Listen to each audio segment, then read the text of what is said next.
అబ్బబ్బబ్బబ్బా గిట్లుంటదిలా కిలాడి లేడీ కథ. ఈమె అసలు పేరైతే దాసరి రంజిత అలియాసు అమల. ఇక చాలా మందికి ఉద్యోగాలు ఇస్తాం అనుకుంటానైతే ఏం చేసిందంటే ఒక ఫేక్ కంపెనీ లాంటిది క్రియేట్ చేసింది. క్రియేట్ చేసిన తర్వాత ఊకున్నదా ఇక దాంట్లోకి ఎంతో కొంతమంది వస్తారు కదా, ఇక వాళ్ళనైతే మోసం చేసి పైసలు వసూలు చేసుకొని వాళ్ళ ఫోన్లు రాకుండానైతే స్విచ్ ఆఫ్ చేసుకుంటూ ఈమె అసలు తంతు. ఇక ఒక ముచ్చటకు పోతేనైతే ఏం జరిగిందంటే ఒకానొక సందర్భంలోనైతే ఒక లేడీ ఆమె దగ్గరకు వచ్చి 2,70,000 రూపాయలు ఇచ్చి ఆమె ఒక జాబ్లో జాయిన్ అయిందట. జాయిన్ కాగానే ఒకటే నెల ఆమె జాబ్ చేసింది. దాని తర్వాత కంపెనీ మొత్తం మూసేసిరట.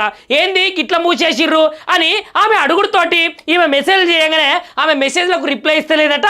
ఒకవేళ రిప్లై ఇచ్చినా కూడా చాలా గరంగా మాట్లాడుకుంటా మెసేజ్లే పెడుతున్నదట, భయభ్రాంతులకు గురి చేస్తున్నదట. అబ్బా ఇక ఈమె పనికి ఇంత ఉన్నదా అని చెప్పేసి ఆమె మాదాపూర్ పోలీస్ స్టేషన్ అయితే కంప్లైంట్ ఇచ్చిందట. కంప్లైంట్ ఇస్తే పోలీసులు అయితే దర్యాప్తు చేస్తున్నట. సార్లు ఇట్లాంటి కిలాలి లేడీనైతే పట్టుకొని తాట తీస్తేనే వాళ్ళ పైసలు అయితే వాళ్ళకు వస్తాయి. ఇంకా ఎంతమందిని మోసం చేస్తారు చెప్పురికి ఇట్లాంటి వాళ్ళు.